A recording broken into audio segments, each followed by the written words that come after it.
Сәлеметсіздер ме балалар? Бүгінгі күндеріңізге сәттілік тілеймін. Біз алдыңғы сабақта жанды табиғатты 5 негізгі патшалыққа жіктелетін туралы білдік. Олар бір-біріне ұқсастық бар. Оларда қандай ұқсастық бар деген сұраққа келесі біз бейнематериалдан жауабымызды бірге қарастырайық.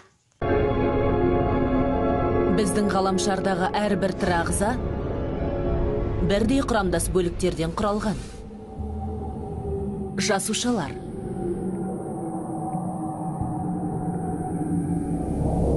Олар өмірдің өте кішкентай әмбебап бөлшектері. Жасушаларды микроскоппен қарау арқылы көруге болады. Шын мәнінде олар химикаттар мен судан тұратын кішкентай қойма. Сонымен, бейнематериалдан көргендей, жасуша дегеніміз не? Әрине балалар. Жасуша дегеніміз бұл кішкентай бөлшектер. Келесі сұрақ. Біз жасушаны не арқылы көре аламыз? Өте дұрыс. Жасуша бұл кішкентай ұсақ болғандықтан біз оны тек микроскоп арқылы көре алатын боламыз. Сонымен, барлық тірі ағзалар бұлар жасушалардан тұрады. Тірі ағзалар негізінен екі бөліктен тұрады. Бір жасушалы ағзалар және көп жасушалы ағзалар. Сабақтың тақырыбы бір жасушалы ағзалардың және олардың экожүйедегі маңызы. Сабақтың мақсаты: бір жасушалы және көп жасушалы ағзаларды сипаттау. Бір жасушалы ағзалар бір ғана жасушадан тұратын организмдер. Олар тыныс алады, қозғалады, қоректенеді. Көп жасушалардан негізгі айырмашылығы басқа организмдерсіз жалғыз өз алдына тіршілік ете алмайды. Көп жасушалардың негізгі пішіндері әртүрлі болып келеді. Кейбіреулері үнемі сақталып қалса, кейбіреулер пішіндері әр секунд сайын өзгеріп отырады. Амеба жануарлар дүниесіндегі бір жасушалы организм болып табылады. Бұл тек қана бір ғана жасушадан тұратын организм. Олар бүткіл денесі арқылы тыныс алады. Жасыл евглена, кірпікшелі кебіше, амеба, вольвокс деген түрлері бар. Негізінен 1665 жылы бір ғана тамшыдан Левенгук анықтаған болатын. Қазіргі таңда қарапайымдылардың 70 мыңға жуық түрі кездеседі.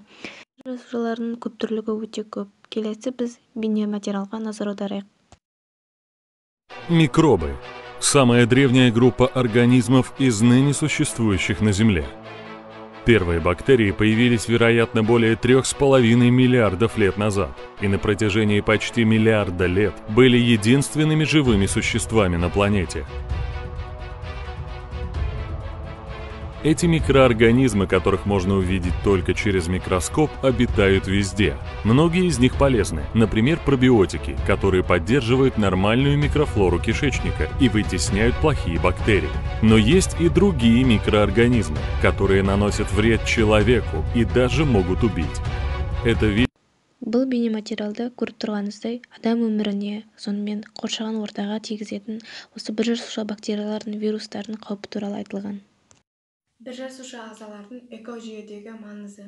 Олар жануарлар үшін қорек көзі болып табылады. Тау жыныстарының түзілуіне қатысады. Бор, кремний, әктас.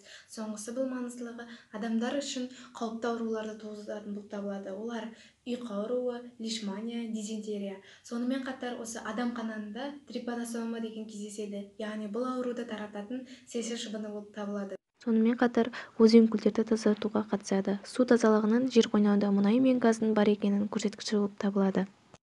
Үйге тапсырма: Вен диаграммасын толтырып, түйінді ой жазыңыз. Жақсы балалар, сау болыңыздар.